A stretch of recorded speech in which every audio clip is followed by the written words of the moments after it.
Déterminants et enjeux du code électoral.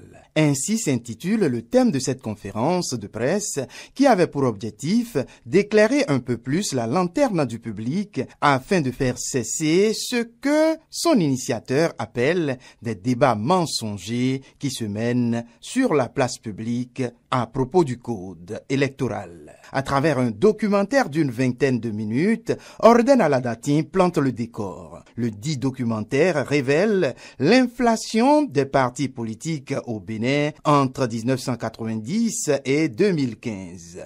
Aussi expose-t-il comment, bien avant le gouvernement de la rupture, toutes les forces politiques à l'unanimité avaient soif d'une refonte du système partisan. Élu en 2016 dans ce clair sombre auquel il reconnaît avoir pris part, Patrice Talon décide de corriger le tir. Orden Aladatin replonge tout le monde dans le contexte qui a gouverné la réforme du système partisan. Préserver la prépondérance des partis politiques dans les compétitions électorales et assurer la promotion de ceux qui sont suffisamment représentatifs au plan national. Mettre en place dans le processus de l'élection du président de la République un mécanisme de parrainage par des élus politiques notamment. Et il va disséquer et expliquer, ce faisant, plusieurs points du dit code électoral. Les élections générales, par exemple. Ça, c'est les élections générales.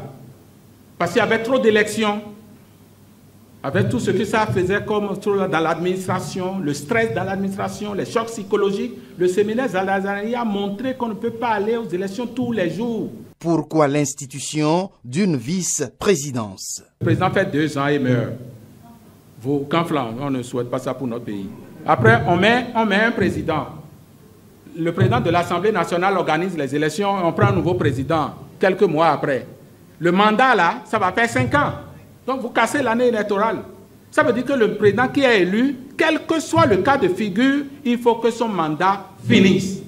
C'est ça le montage. Après on voit ce que la personne fait, on dit ça ne sert à rien. Pourquoi? Sans aller dans le contenu, on critique. L'une des questions qui fâche reste le parrainage des candidats. C'est un contrat entre un homme et son peuple quand même, la présidentielle. On risque d'être rétorqué par rapport à la Constitution, par rapport à ça. Mais il faut assurer l'œil des partis politiques. C'est ça l'institution du parrainage. Évidemment qu'il y a plusieurs sortes de parrainage populaire et consorts. Nous, on a opté pour ce qui est politique. Orden Aladatin n'a pas manqué de faire des clarifications sur la liste électorale informatisée. Le problème qui se pose sur la liste, le renseignement des centres de vote.